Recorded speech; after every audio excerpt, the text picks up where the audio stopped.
आकाश का काला सच जानकर इरो ने आकाश को जोरदार थप्पड़ मार दिया। जी हाँ दोस्तों, सीरियल पति ब्रह्मचारी का आने वाला एपिसोड बेहद दिलचस्प होने वाला है। कहानी में दिखाया जाएगा कि इरो ईशा और आकाश के घर रहने आ चुका है। आकाश को इरो की मौजूदगी सख्त नागवार गुजर रही है, क्योंकि अब वो ईशा को पहले की तरह टॉर्चर नहीं कर पा रहा। आकाश बार बार इरो को भड़काने की कोशिश करता है और ऐसी चालें चलता है कि इरो के दिल में सूरज के लिए नफरत पैदा हो जाए, जबकि ईशा ये सब खामोशी से देख रही होती है।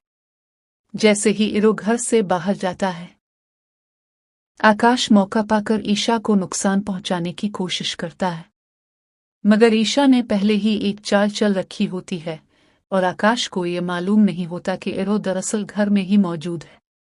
जैसे ही आकाश ईशा पर हाथ उठाने लगता है, इरो फौरन वहां पहुंच जाता है और उसका हाथ पकड़ लेता है। इरो गुस्से में कहता है, आकाश, मैंने ख्वाब में भी नहीं सोचा था कि तुम ऐसे निकलोगे।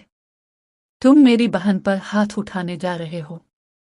तुमसे बेहतर तो वो सूरज है जो उसे एक खराश तक नहीं आने देता। ये कहकर इरो आकाश को एक जोरदार थप्पड़ मार देता है। अब देखना यह है कि क्या इरो को सूरज की हकीकत का भी अंदाजा हो पाएगा।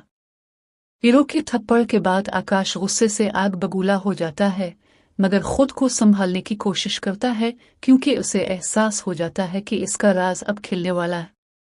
दूसरी तरफ ईशा दिल ही दिल में खुश होती है कि इसका प्लान कामयाब हो रहा है।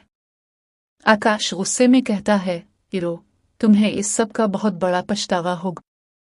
तुम नहीं जानते तुमने किसको ललकारा है। इरो दुख और गुस्से के साथ जवाब देता है, पछतावा तो मुझे पहले ही हो रहा है कि मैंने तुम जैसे इंसान पर भरोसा किया। ये कहकर इरो ईशा के पास जाता है और इससे मुआफी मांगता है। ईशा, मुझे माफ कर दो। मैं तुम्हारी बातों पर यकीन नहीं कर सका, मैं अंधा हो गया था। ईशा नरमी से कहती है, कोई बात नहीं इरो, कभी कभी सच सामने आने में वक्त लगता है। इसी दौरान सूरज भी वहां आ जाता है। इरो और सूरज एक दूसरे को देखते हैं और चंद लम्हों के लिए खामोशी छा जाती है। इरो शर्मिंदगी से कहता है, सूरज, मैंने तुम्हें गलत समझा, मुझे माफ कर दो।